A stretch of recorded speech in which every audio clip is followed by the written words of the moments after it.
آئیے حضرات، جانشین حضور ریاض ملت منبر رسول پہ جلوہ افروز ہے، بڑے اچھی آواز کے مالک الحمدللہ، بڑے اچھے خطیب بھی ہیں، ہم اور آپ جمعے میں بھی سنتے ہیں الحمدللہ۔ ابھی 7 تاریخ کو بھی ہم نے اور آپ نے حضرت کا خطاب سماعت کیا۔ آئیے حضرت، ابھی حضرت کو 1-2 جگہ اور پروگرام میں بولنے جانا ہے، کدوے نگر اور مچھلیا علاقے میں، بیگم پورہ میں۔ سکورہ بھائی، جناب سکورہ صاحب نے 100 روپے دیے یاد حسین کی محفل میں۔ اللہ تعالیٰ ان کے دیے نذرانے کو مولا قبول فرمائے، دونوں جہان کی نعمتوں سے مالا مال فرمائے۔ یہ شعر میں آپ تک پہنچا رہا ہوں، اچھا لگے پورا مجمع بولے سبحان اللہ۔ گناہوں کی جھولیاں پھٹ رہی یہاں، گناہوں کی جھولیاں پھٹ رہی ہیں یہاں، بڑے سکون سے اپنی کٹ رہی ہے یہاں، گناہوں کی جھولی پھٹ رہی ہے یہاں، بڑے سکون سے اپنی کٹ رہی ہے یہاں، امین سحر سے قیدوں کی جھولی کو پھیلائے، علی کے لال کی خیرات بٹ رہی ہے یہاں، امیر سحر سے قیدوں کی جھولی کو پھیلائے، علی کے لال کی خیرات بٹ رہی ہے یہاں۔ بڑی ادب و احترام کے ساتھ آپ حضرات بیٹھے۔ اب آئیے حضرات، جناب حافظ صغیر صاحب 200 روپے، اللہ تبارک و تعالی سلامت رکھے، دونوں جہان کی نعمتوں سے مالا مال فرمائے۔ استقبال کرنے آنے والے مہمان، آنے والے خطیب کا کہ وقت بھی نہیں ہے، ابھی حضرت کو دوسری جگہ بھی جانا ہے، آپ کے سامنے جلد سے جلد خطاب ہمیں اور آپ کو سماعت کرنا ہے۔ استقبال کرنے نعرہ تکبیر، بہت تیز آواز آ رہی ہے، تھوڑا دھیرے رکھیے آواز، اتنی آواز تو اس سے زیادہ تو مردوں کی قبرستان میں آیا کرتی ہے۔ نعرہ تکبیر، نعرہ رسالت، عظمت مصطفیٰ، خواجہ کا ہندوستان، یاد حسین، عظمت حسین، نعرہ تکبیر، جانشین حضور ریاض ملت، جانشین حضور ریاض ملت حضرت علامہ تنویر بلال صاحب قبلہ، نعرہ تکبیر، نعرہ رسالت۔ الصلاة والسلام على سید المرسلین وعلى آلہ واصحابہ اجمعین، اما بعد، فاعوذ باللہ من الشیطان الرجیم، بسم اللہ الرحمن الرحیم، یا ایہا الذین آمنوا استعینوا بالصبر والصلاة، صدق اللہ مولانا العظیم وصدق رسولہ النبی الامین المتین الکریم، ونحن على ذلك لمن الشاہدین والشاکرین والحمد للہ رب العالمین۔ اسٹیج پر رونق افروز حضرت علامہ مولانا مفتی عرفان مصباحی صاحب قبلہ، خطیب و امام ابو بکر مسجد و متعلم الجامعۃ الرضویہ، سامعین و سامعات، السلام علیکم ورحمۃ اللہ وبرکاتہ۔ وعلیکم السلام ورحمۃ اللہ وبرکاتہ۔ مبارکباد کے لائق ہیں وہ لوگ جو اس محفل میں سجانے میں جس طرح بھی حصہ لیتے ہیں، جس طرح بھی تعاون کرتے ہیں۔ اللہ تبارک و تعالی تمام کے رزق میں، عمر میں، عمل میں بے پناہ برکتیں عطا فرمائے۔ نعرہ تکبیر، نعرہ رسالت، عظمت مصطفیٰ، خواجہ کا ہندوستان، حضرت علامہ فتح محمد صاحب قبلہ، حضرت علامہ آصف اقبال حبیبی صاحب قبلہ، صوفی لال محمد صاحب قبلہ، نعرہ تکبیر، نعرہ رسالت، یاد حسین، خواجہ کا ہندوستان، مسلک اعلیٰ حضرت، نعرہ تکبیر، نعرہ رسالت۔ ایک مرتبہ جھوم جھوم کر درود شریف کا ہدیہ پیش کریں، پڑھیں باواز بلند اللہم صلی علی سیدنا صفینا نبینا مولانا محمد معدن الجود والکرم رسول اللہ وعلی آلہ وصحبہ وبارک وسلم، صلاۃ و سلام علیک یا رسول اللہ، صلاۃ و سلام علیک یا حبیب اللہ۔ ابھی آپ نے دیکھا حضرت کی آمد ہوئی، کچھ دیر کے بعد آپ کو حضرت کا شاندار خطاب بھی سماعت کرنا ہے۔ میں چند لمحوں کے لیے حاضر آیا۔ اللہ تبارک و تعالی ہم تمام کی حاضری کو امام حسین کی بارگاہ میں قبول فرمائے، اور جو اس محفل میں حصہ لیتے ہیں اللہ تبارک و تعالی ان تمام کے رزق میں، عمر میں بے پناہ برکتیں عطا فرمائے، اور جنہوں نے اس کی بنیاد رکھی حضور ریاض ملت، اللہ تبارک و تعالی اس محفل کے صدقے توسل سے ان کے درجات کو بلند فرمائے، اور انہی کے ساتھ ساتھ مرحوم جمیل الدین صاحب، مرحوم فہیم صاحب، ان تمام کی بخشش و مغفرت فرمائے۔ تو میں نے ابھی جس آیت کریمہ کی تلاوت کرنے کا شرف حاصل کیا، اللہ تبارک و تعالی اس کے متعلق مجھے حق بولنے اور آپ تمام کو حق سن کر کے اس پر عمل اور عام کرنے کی توفیق و رفیق عطا فرمائے۔ نعت پاک کے چند اشعار سماعت فرمائیں، توجہ سے سنیں۔ کہتے ہیں جسے صبر وہ دریا ہے سکینہ،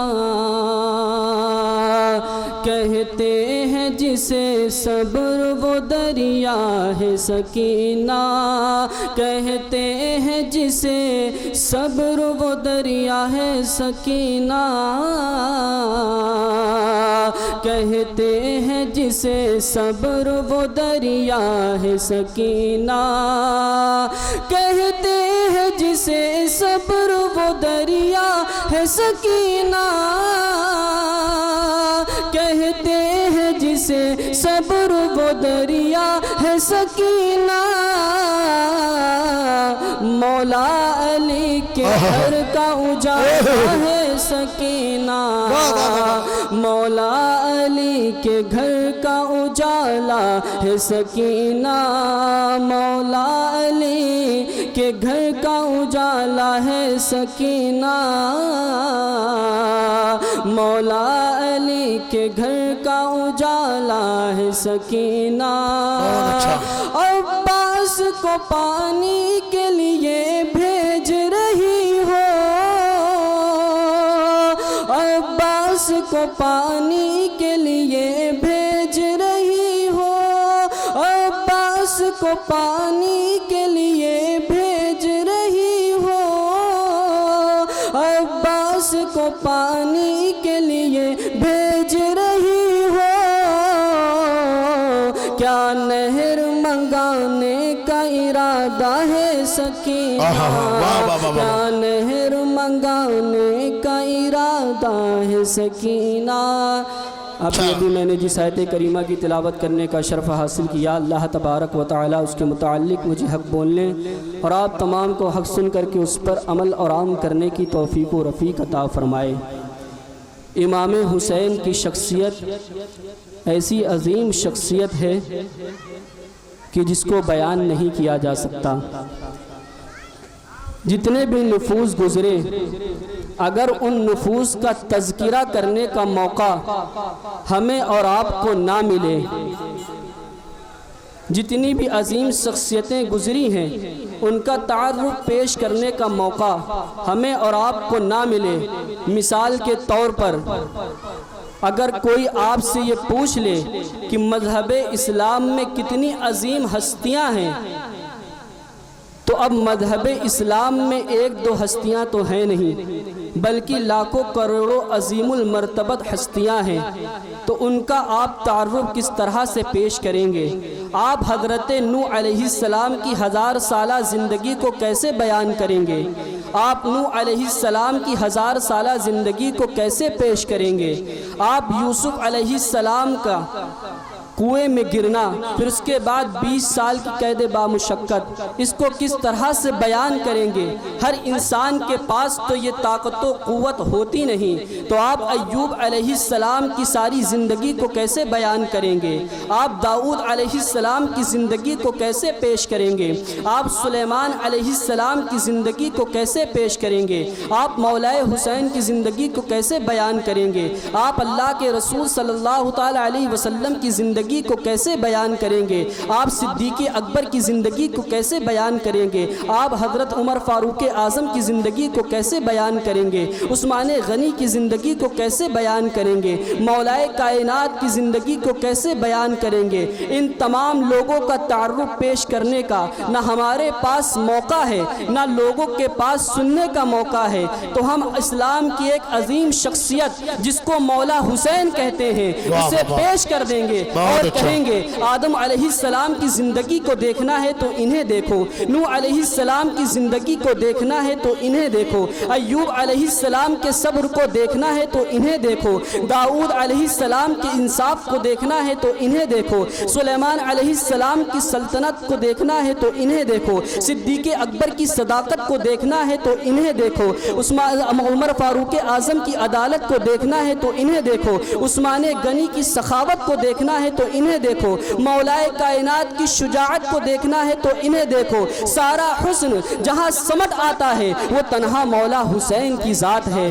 مولا حسین ایک چھ چھاٹ ٹوٹ کے قد کا نام نہیں، مولا حسین ایک تحریک کا نام ہے، مولا حسین تمدن کا نام ہے، مولا حسین کلچر کا نام ہے۔ امام حسین نے وہ تاریخ ارقم کی ہے کہ کائنات کا کوئی شخص اس تاریخ کو مٹا نہیں سکتا۔ جب مورخین تاریخ کو لکھتے ہیں تو کاغذ پر لکھتے ہیں، جب مفکرین لکھتے ہیں تو دل کی تختیوں پر لکھتے ہیں، جب صوفیہ اکرام لکھتے ہیں تو ذہن و دماغ پر لکھتے ہیں، دل کی تختی پر نہیں۔ امام حسین نے صرف تاریخ ارقم کی ہے، صرف کاغذ پر امام حسین نے تاریخ ارقم نہیں کی ہے، بلکہ اللہ کی عزت و جلال کی قسم امام حسین نے اپنے خون سے اسلام کی تاریخ کو مرتب کیا ہے۔ اسلام کو قیامت تک اب بچانے کے لیے کوئی پیدا نہ ہو بالفرض محال تو امام حسین کا تنہا کربلا تحفظ اسلام کے لیے کافی ہے، اسلام کی آبیاری کے لیے کافی ہے، اسلام کو آگے بڑھانے کے لیے کافی ہے۔ امام حسین کی ذات وہ ذات ہے کہ امام حسین کا نام اگر آ جائے اور یزید کا نام آ جائے تو اللہ تبارک و تعالی حق اور باطل میں امتیاز پیدا کر دیتا ہے، اللہ تبارک و تعالی برے اور اچھے کردار میں امتیاز پیدا کر دیتا ہے۔ لیکن آج بھی کچھ بدبخت ایسے ہیں جو جب امام حسین کے تعلق سے بولتے ہیں تو اپنے دل کی گندگی زبان سے اگلتے ہیں اور یہ کہتے ہوئے دکھائی دیتے ہیں کہ مولا حسین تو حکومت کے لیے کربلا کے میدان میں گئے تھے، امام حسین تو سلطنت کے لیے کربلا کے میدان میں گئے تھے۔ ارے جس کے نانا حوض کوثر کے مالک ہو، جس کے نانا کونین کے والی ہو، انہیں حکومت کی لالچ کیا ہو سکتی ہے؟ وہ دعا کر دیتے، حکومت چل کر کے چلی آتی۔ ارے جس کے لیے جنت کے جوڑے آتے ہو وہ حکومت کی لالچ کیا کریں گے؟ امام حسین نے کربلا میں وہ قربانی پیش کی ہے، وہ امتحان دیا ہے جس کی نظیر نہیں ملتی، جس کی مثال نہیں ملتی۔ امام حسین نے کس طرح سے کربلا کے میدان میں قربانی کو پیش کیا ہے اس کو بیان نہیں کیا جا سکتا۔ جب زدید نے خط کو چاروں طرف بھیجا اور یہ خط جب مدینہ طیبہ آیا، ولید کے پاس آیا، ولید نے خط میں دیکھا کہ کیا لکھا تھا۔ خط میں تھا کہ امام حسین، عبداللہ ابن ابو بکر، عبداللہ ابن عمر، عبداللہ ابن زبیر، یہ اکابر علماء ہیں، یہ اکابر صحابہ کے صحابی ہیں، یہ اکابر صحابہ ہیں، ان کی بیعت لے لو، اگر یہ بیعت کرتے ہیں تو ٹھیک ہے ورنہ انہیں قتل کر دیا جائے۔ جب یہ ولید نے خط دیکھا تو فوراً ایک قاصد امام حسین کے پاس بھیجا۔ وہ قاصد آیا، آ کر کے کہتا ہے کہ چلو ولید نے بلایا ہے۔ اب امام حسین ولید کے دربار میں جب پہنچے ہیں، ولید نے کہا یزید کا یہ خط آیا ہے، اس نے بیعت کے لیے کہا ہے۔ تو امام حسین فرماتے ہیں کہ مجھ جیسا انسان جب بیعت کرے گا تو چھپ کر کے کیوں کرے گا؟ مجھ جیسے انسان سے چھپ کر کے بیعت لینا یہ مناسب نہیں ہے، بلکہ باہر چلو اور چل کر کے اعلان کرو، پھر جیسا ہوگا دیکھا جائے گا۔ ولید نے کہا آپ کی بات ٹھیک ہے، ساری صورتحال میں یزید کو لکھتا ہوں، پھر اس کے بعد آپ کو اطلاع دیتا ہوں۔ مروان خبیث وہیں پر موجود تھا، اس نے کہا ان کو ابھی جانے نہیں دینا، اگر یہ چلے گئے تو ان پر قابو نہ کر پاؤ گے، ان کو روک نہ پاؤ گے۔ تو امام حسین نے یہ سن لیا، جلال میں آ کر کے فرماتے ہیں اے مروان خبیث، نہ تو مجھے قتل کر سکتا ہے نہ یہ مجھے قتل کر سکتے ہیں۔ اتنا کہنا تھا، یہ کہہ کر کے امام حسین اپنے گھر کو آئے ہیں، آ کر کے کہتے ہیں مدینہ سے رخصت ہونا ہے، مدینہ ہمیں چھوڑنا ہے، اس لیے کہ وہ امتحان اب قریب تھا۔ نانا نے جس کے لیے اپنے نواسے کو تیار کیا تھا وہ امتحان کا وقت قریب تھا۔ امام حسین نے اپنے گھر والوں کو اطلاع دی کہ حضرت امیر معاویہ کا وصال ہو گیا ہے اور یزید پلید تخت پر بیٹھ گیا ہے۔ یزید کے ہاتھ میں بیعت تو کر نہیں سکتے، یزید کے ہاتھ میں ہاتھ تو دے نہیں سکتے، یزید کے ہاتھ پر بیعت کرنا گویا کہ اسلام کے چہرے کو مشق کرنا ہے۔ یزید کا تعارف دو جملوں میں یوں کرانا چاہتا ہوں ہوں۔ یزید اسلام کے معاملے میں اتنی آزادی دینا چاہتا تھا کہ دو جی میں آئے وہ کرو اور اس کو اسلام کے سر ڈال دو۔ اگر مولا حسین یزید کی بیعت کر لیتے، اگر یزید کے ہاتھ پہ ہاتھ دے لیتے تو آج جو ہمارے سامنے اسلام کی حقانیت ہے وہ ہمارے سامنے موجود نہ ہوتی، اسلام کا جو حسن ہمارے سامنے موجود ہے وہ موجود نہ ہوتا۔ جس طرح سے یہودیت ہے، یہودی قائم ہے لیکن موسیٰ علیہ السلام کی تعلیم ان کے درمیان موجود نہیں، توریت کی تعلیم ان کے درمیان موجود نہیں، اسی طریقے سے عیسائیت کا نام موجود ہے لیکن عیسیٰ علیہ السلام کی تعلیم ان کے درمیان موجود نہیں، اسی طریقے سے اسلام تو ہوتا لیکن اسلام کی جو حقانیت ہے وہ ہمارے سامنے موجود نہ ہوتی۔ اس لیے امام حسین نے کربلا کے میدان میں جنگ کی ہے، کربلا کے میدان میں یزید کو للکارا ہے اور امت مسلمہ کو یہ درس دے دیا ہے کہ جب بھی کوئی اسلام میں، اسلام کی حقانیت میں باطل نظریات کو ملانے کی کوشش کرے تو کوئی نہ کوئی اٹھ کر کے کھڑا ہوگا اور یہ بتا دے گا کہ اسلام حقانیت کا نام ہے، اسلام رسول اللہ کی شریعت کا نام ہے۔ کیا آپ نہیں جانتے اکبر اعظم جس کو کہتے تھے وہ کلمہ بھی پڑھتا تھا لیکن جب اس نے وقت کا یزید بننے کی کوشش کی، جب بھی کسی نے وقت کا یزید بننے کی کوشش کی ہے تو ایک شخص جس کے سامنے امام حسین کی سیرت موجود تھی، جب بھی حکومت اسلام میں باطل نظریات کو پیش کرنے کی کوشش کرتی ہے تو کوئی نہ کوئی اٹھ کر کے کھڑا ہوتا ہے اور اٹھ کر کے کھڑا ہونا ہوتا ہے، اس لیے کہ اپنی طاقت کو نہیں دیکھنا، اپنے اسباب کو نہیں دیکھنا بلکہ مدینے والے کے صدقے اٹھ کر کے کھڑے ہونا ہے۔ کٹیں گے لیکن جیت حقانیت کی ہوگی، جیت اسلام کی ہوگی۔ تو جب اکبر اعظم جس کو مغل اعظم بھی کہتے ہیں، جب اس نے مذاہب کی کھچڑی بنانے کی کوشش کی اور اس نے اعلان کر دیا کہ تمام کے تہوار میں شرکت کرو، تمام کے تہوار کو مناؤ، کسی کی بھی تہوار کو نہ چھوڑو، تو امام حسین سے نسبت رکھنے والا عمر فاروق اعظم کا شہزادہ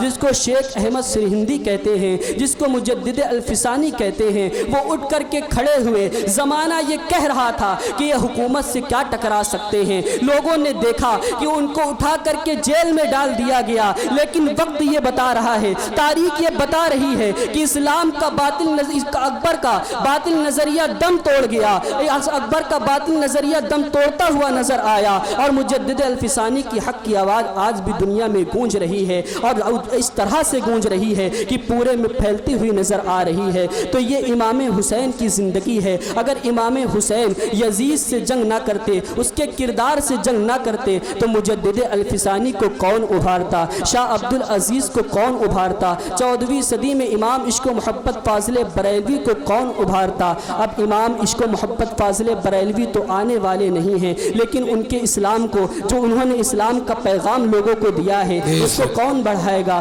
اس کا اللہ تبارک و تعالیٰ کے برگزیدہ بندے بڑھائیں گے، اس کو اللہ تبارک و تعالیٰ کے محبوب بندے بڑھائیں گے۔ تو میں عرض کر رہا تھا، بات بہت آگے نکل آئی کہ امام حسین اپنے گھر آئے، آ کر کے کہتے ہیں تیاری کرو، ہمیں چھوڑنا ہے مدینہ طیبہ۔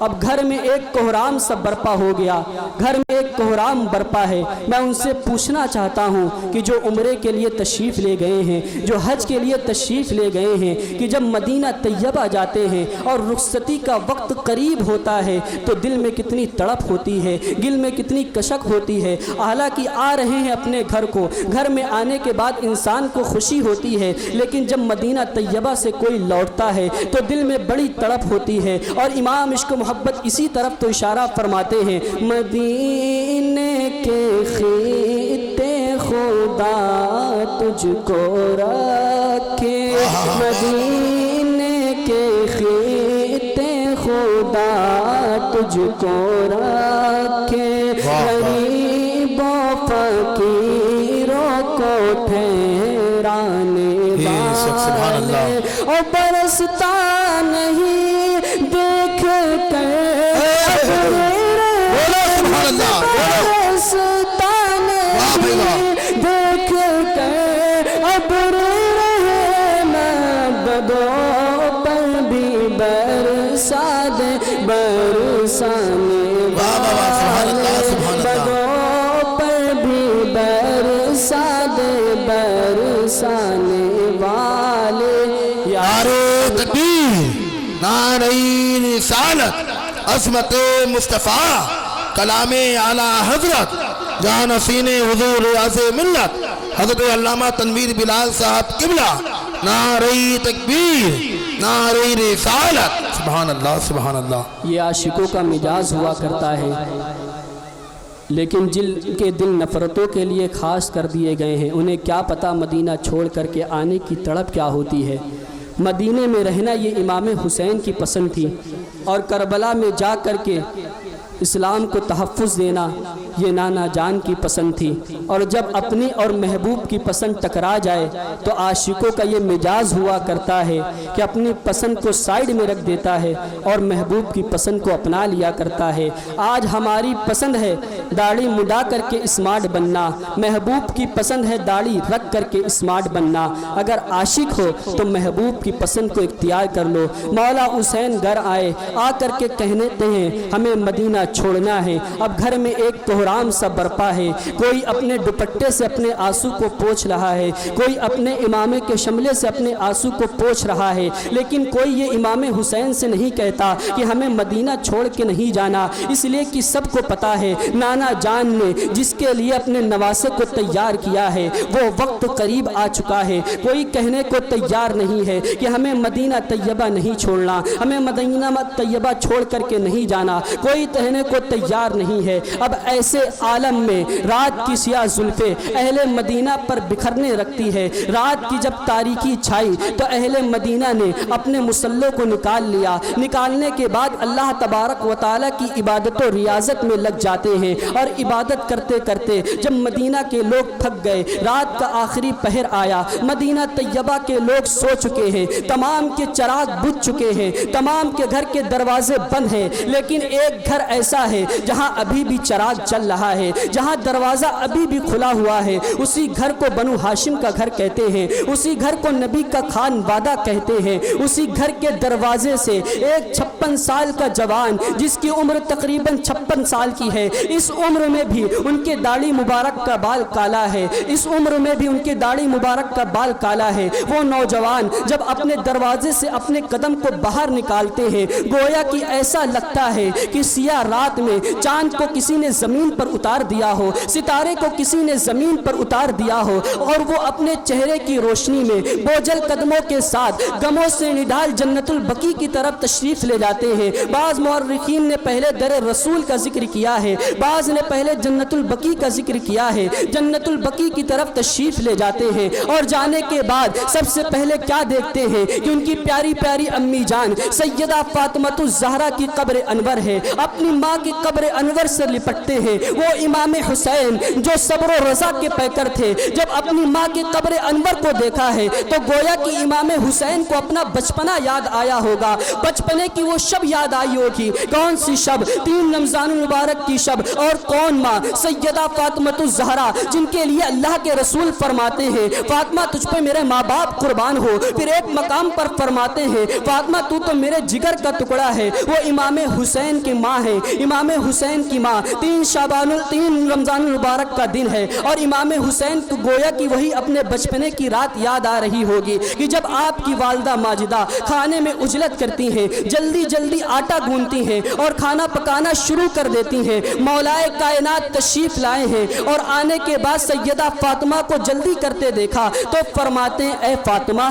تم نے مغرب کے بعد فوراً کھانے کی طرف رجوع کیا، حالانکہ یہ تمہارا معمول نہیں، تم نے کھانے کی طرف فوراً رجوع کیا، آخر بات کیا ہے؟ گویا کہ مولا حسین کو وہی اپنا بچپنا یاد آ رہا ہوگا۔ میں انہی ماضی کے لمحات میں آپ کو لے جانا چاہتا ہوں، امام حسین کے ماضی کے لمحات میں آپ کو لے جانا چاہتا ہوں۔ سیدہ فاطمہ سے جب مولا کائنات نے کہا یہ تو تمہارا عجیب سا معمول ہے کہ تم نے فوراً کھانے کی طرف رجوع کیا، تو سیدہ فاطمہ اپنے آنکھوں کے آنسو کو اپنے دوپٹے سے پوچھتی ہیں، اور پہنچنے کے بعد کہتی ہیں اے علی اب رخصتی کا وقت قریب آ گیا ہے، دن گزر کر کے رات آ گئی ہے، اب جدا جدائی کا وقت قریب ہے تو مولائے کائنات تڑپ اٹھتے ہیں اور کہتے ہیں اے سیدہ فاطمہ، جب کوئی دنیا سے رخصت ہوتا ہے تو وہ مصلی بچھا لیتا ہے، اللہ تبارک و تعالیٰ کی عبادت و ریاضت میں لگ جاتا ہے، اور تم تو کھانا پکانے کے لیے بیٹھ گئی، یہ معاملہ سمجھ میں نہیں آیا۔ تو سیدہ فاطمہ فرماتی ہیں کہ جب دنیا سے جانا ہے اس وقت تو سر سجدے میں ہوگا،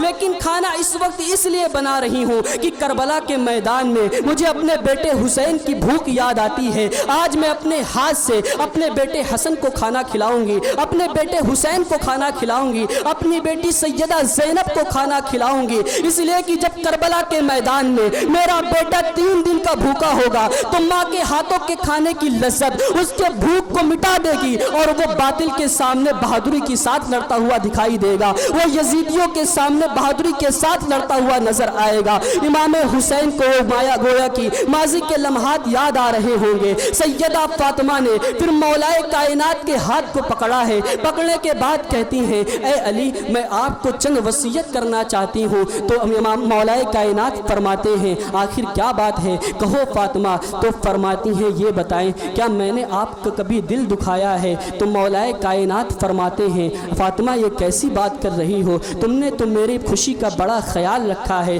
پھر سیدہ فاطمہ کہتی ہیں کہ اللہ تبارک و تعالیٰ کے رسول نے میرے ہوتے ہوئے آپ پر دوسرا نکاح حرام کیا تھا، لیکن میرے رخصتی کا وقت اب قریب ہے، میرے جانے کے بعد آپ دوسرا نکاح کریں گے نا علی؟ مولائے کائنات اپنی نظروں کو جھکا کر کے کھڑے ہیں، آنکھوں میں آنسو ہیں۔ سیدہ فاطمہ کہہ رہی ہیں اے علی میرے رخصتی کے بعد آپ دوسرا نکاح کریں گے نا علی؟ اس لیے کہ 9 یا 8 سال کا عرصہ بھی شادی کو گزرا ہے۔ فرماتے ہیں میرے جانے کے بعد آپ دوسرا نکاح کریں گے نا علی؟ پھر فرماتی ہیں ایک وصیت میں آپ سے یہ کرنا چاہتی ہوں، اے علی یاد رکھنا مجھے دنیا سے جانا ہے لیکن میرے حسین کو رونے نہیں دینا، اس لیے کہ میرا حسین روتا ہے تو میرے بابا کا دل دہلتا ہے، اے علی اسے بہت رونا ہے، آگے اسے رونے نہ دینا، میرے جانے کے بعد اسے ماں کا بھی پیار دینا، اسے باپ کا بھی پیار دینا، اس لیے کہ اسے بہت رونا ہے علی، اس کا خیال رکھنا۔ پھر فرماتی ہیں اے علی آپ دوسرا نکاح کریں گے نا؟